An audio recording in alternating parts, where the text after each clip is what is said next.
coucou. Nous revoilà pour une nouvelle vidéo. Décidément en ce moment je ne m'arrête pas. Vous êtes très nombreux à vous inquiéter pour moi, vous demandez est-ce que je caille pas, est-ce que je survis à l'hiver, au froid. La réponse est bah oui, voilà, après un an j'ai passé un hiver en camping-car et je suis là et je vais bien. Je vais vous expliquer ce que j'ai essayé comme solution, qui marche ou qui ne marche pas du tout.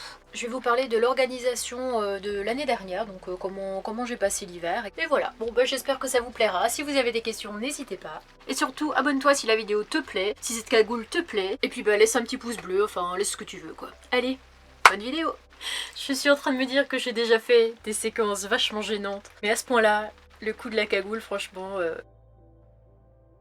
Bon, du coup pour commencer cette vidéo, quoi de mieux que de vous montrer mon chauffage. Avec Nani à côté, comme d'hab, qui monte ses fesses. Tu montres aux gens le chauffage? Tu leur expliques comment on l'allume? Comme d'hab, il a la flemme. Pour l'allumer, c'est pas très compliqué en fait. Il suffit d'ouvrir une petite vanne qui se trouve là. Hop, petite vanne ouverte. Hop, là je mets sur le petit, comme ça. Hop, du coup là il y a la petite pile qui permet de... Je sais pas si... Ah voilà. C'est un vieux modèle mais ça chauffe bien. Du coup ici j'ai mon petit détecteur de monoxyde de carbone que j'ai installé juste ici dans l'entrée. C'était pas une super idée de le mettre juste au-dessus de la gazinière, mais bon voilà, j'ai pas eu de soucis jusqu'à maintenant. Il est toujours resté à 0 ppm, pph, je sais pas trop ce que c'est comme valeur. Sauf une fois parce que j'avais allumé mon chauffage plus les deux gaz, donc c'était monté jusqu'à 29. C'est pas alarmant tant que c'est pas au-dessus de 200 je crois. Donc du coup je l'ai acheté chez Action, je crois qu'il était à 15 €. Vous pouvez en trouver dans les autres commerces, je sais pas trop où parce que j'ai jamais fait gaffe, mais bon j'en ai vu chez Action, je me suis dit pourquoi pas. Du coup je l'ai acheté dans le but de laisser mon chauffage la nuit parce que jusqu'à maintenant je le laisse pas la nuit. J'ai entendu beaucoup de choses sur les réseaux sociaux, sur les gens qui étaient en van aménagé ou autre et qui sont décédés par l'intoxication au monoxyde de carbone. Je suis pas très à l'aise avec ça, c'est peut-être parano de ma part, je sais pas, mais comme c'est un vieux modèle, j'ai un petit peu peur.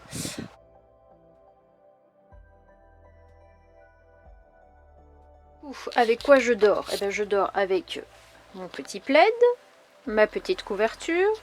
En dessous j'ai une couverture toute douce qui me permet de...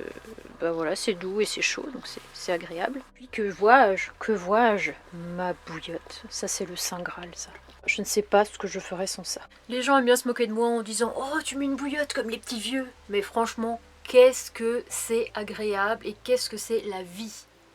Je pourrais pas faire sans bouillotte. J'en avais une avant qui a tenu jusqu'au mois dernier. Le problème c'est qu'elle a percé dans mon lit, donc les draps étaient trempés, c'était super agréable. Mais bon, dès le lendemain, j'ai eu une nouvelle bouillotte, donc ça va, j'ai pas trop galéré. Et donc du coup, comme je vous ai montré dans ma vidéo où je présentais mon camping-car, je vous ai parlé de ma petite casserole. Ça c'est ma casserole à bouillotte. Elle ne me sert qu'à ça, c'est avec mon petit entonnoir, hop, et puis voilà, la casserole est en triste état, mais de toute façon c'est fait pour ça, et je réutilise toujours la même eau, donc voilà. Sinon, pour être à la pointe de la mode, il y a aussi les pyjamas pilou-pilou, qui sont très doux, mais on n'est pas parti sur quelque chose de très sexy. Du coup, j'ai reçu hier un nouvel accessoire, que vous avez certainement vu dans l'intro. J'ai pensé en acheter un l'année dernière et je me suis dit, en fait j'ai chaud partout la nuit. Le seul problème c'est que j'ai froid au visage et c'est la seule partie qui est en dehors de la couette. Je sais pas comment c'est chez vous mais moi j'arrive pas du tout à dormir avec un drap sur la tête. C'est impossible, j'ai l'impression que je vais mourir d'asphyxie. Imaginez qu'à 4 h du mat, il y a un type, mais vraiment, qui vient toquer au camping-car en mode je vais l'agresser ou en mode je vais lui voler des trucs et tout. J'ouvre. Et puis le gars il a aussi peur que moi quoi. Du coup là je sais pas si on voit bien mais il fait 11 degrés. Et avec le chauffage je gagne à peu près 10 degrés on va dire. Grand maximum 10 degrés. Parce que c'est pas super bien isolé, c'est vieux quoi. Le plus froid qu'il a fait depuis la fin de l'été, parce que là on est le 11 novembre, c'est 4 degrés. Je suis levée le matin, j'ai mis un peu de chauffage parce que je me lève tôt pour aller travailler. Je travaille encore pendant un mois. Après je serai libérée.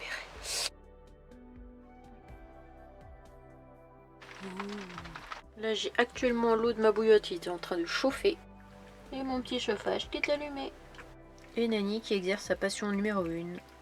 Manger.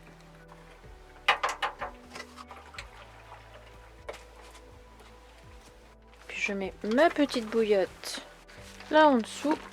Putain, n'empêche j'y pense, cette couette ça fait vraiment enfant de 5 ans. Bref, hop.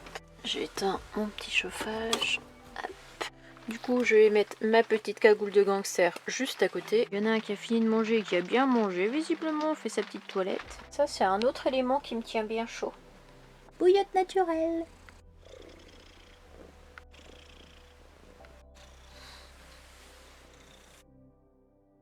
J'adore les séquences où pendant un quart d'heure, tu parles face à la caméra pour t'apercevoir qu'en fait, ça filme pas. On recommence. Du coup, comme je disais, beaucoup d'entre vous m'ont parlé du Webasto. Je sais pas trop quoi en dire parce que, outre le prix qui est quand même assez excessif, j'en vois pas l'intérêt en fait. Enfin, pour moi, je me dis j'ai mon chauffage, j'ai ma bouillotte, ça ne m'attire pas. Peut-être qu'un jour j'en achèterai un, je sais pas, mais pour l'instant c'est pas du tout une priorité, c'est pas du tout dans mon projet. Qui c'est qui accourt? Je voulais faire un petit plan dans la forêt, puis du coup, bah là il m'a vu au loin. Alors, bon, du coup, quand j'ai dit que j'allais me faire un petit plan dans la forêt, c'est pas du tout ce que vous croyez. Bande de petits coquins. Bon, ça a l'air d'être meilleur que l'eau de la gamelle, apparemment. L'eau est peut-être plus fraîche. Déjà, il faut savoir que je redoutais énormément cette... Je sais pas si on le voit derrière, il est en train de courir comme un possédé. Je redoutais vraiment parce que je me suis dit je l'ai jamais fait. Il va certainement faire des températures très très froides, voire de la neige, du gel. La nuit la plus froide que j'ai passée, j'étais en Bretagne et il faisait moins 7 degrés. J'avais pas mis le chauffage pour la nuit, hein, comme je vous ai expliqué, je mets pas le chauffage à la nuit. J'ai survécu. Le problème c'est que j'ai plus des craintes, en fait j'ai peur de mourir dans mon sommeil. Mais c'est vraiment bête parce qu'on peut pas mourir de froid comme ça, enfin je suis bien couverte. Mais j'ai tellement peur de mourir dans mon sommeil qu'en fait je me réveille tout le temps et je dors super mal. C'est plus de la parano en fait qu'autre chose parce que j'ai pas spécialement froid. J'avais décidé de partir en Belgique voir ma famille. J'ai été dans le camping-car jusqu'au 21 décembre. Du coup j'ai dormi chez eux jusqu'au mi-février. Je réfléchis, je sais pas. Est-ce que je vais dans le sud, mais en même temps, est-ce qu'aller dans le sud, ça va changer grand-chose? Pour 3 degrés, je sais pas. Aller dans ma famille, bah, je l'ai déjà fait l'année dernière. Ou alors, bah, rester dans le camping-car, tout simplement, continuer mes petites vadrouilles. Je sais pas. Parce qu'il y a quand même un point positif. Comme vous le savez, mon frigo, bah, je l'ai jamais fait fonctionner. Je peux faire mes courses pour 3-4 jours, quoi. Bon, c'est industriel, c'est caca, ne pas taper, ne pas taper. Mais j'avoue qu'avec mes journées bien chargées, la flemme. Je sais pas si vos animaux ils font ça aussi, mais lui il fait toujours l'air de rien. Comme si on l'avait pas cramé alors qu'il se rapproche de plus en plus quoi. Je crois qu'en fait il veut juste choper mon toast. Non, pas de touche. Interdit monsieur. Au travail, j'ai beaucoup de collègues qui se sont un petit peu inquiétés pour moi. Ces derniers temps, il gèle la nuit. Moi, j'en ai au moins 3-4 qui m'ont proposé de venir chez eux. J'ai refusé. Au départ, je me suis dit, ça fait un peu la personne qui assume pas en fait. Pour moi, c'est comme si j'assumais pas mon choix en fait de dire ah bah si tiens, je viendrai bien chez toi une nuit ou deux. Sauf que là, bah, comme il fait 0 degré, un collègue qui m'a proposé les clés de son appartement parce que en fait, il a loué un autre appartement mais savait pas qu'il avait 3 mois de préavis. Du coup, il se retrouve avec un autre logement sur les bras. Ça m'a fait super bizarre de revenir dans un appartement. Mais vraiment, le moment où j'ai fermé la porte à clé, même là, le fait d'être là, c'est trop bizarre. Genre là, je suis dans un vrai lit, quoi. Je suis dans un vrai salon et tout. Enfin, de nouveau, je entends les voisins. Mauvais souvenir de mon ancienne vie en appartement. J'entends les gens qui sonnent au parlophone. J'entends les gens qui vont aux chiottes, qui tirent la chasse. Enfin, ça m'avait pas manqué.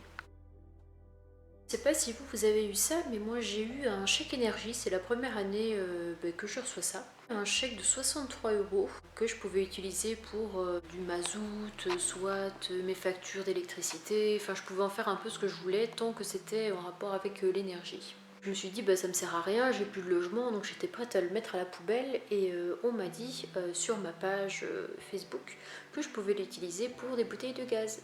Du coup, et ben j'ai été acheter 3 bouteilles de gaz. J'ai dû rajouter 9 € de ma poche, mais bon, 9 € pour 3 bouteilles de gaz, sachant que ça coûte à peu près 1, 2, 3, 4, 5, 6, à peu près 70 €. Voilà, j'ai fait quand même une bonne affaire. Bon, et bien les amis, pour la première fois de l'automne-hiver, on va dire, j'ai dû gratter mes vitres. Il a gelé cette nuit. Je déclare donc officiellement la saison de la raclette ouverte. Je préfère quand même celle avec le fromage. Hein. Au moins, elle réchauffe. Et bien c'est là-dessus que je vous dis au revoir. J'espère que la vidéo vous aura bien renseigné. Sinon n'hésitez pas à poser vos questions si vous en avez. Je vous retrouve très vite pour une prochaine vidéo. Des bisous.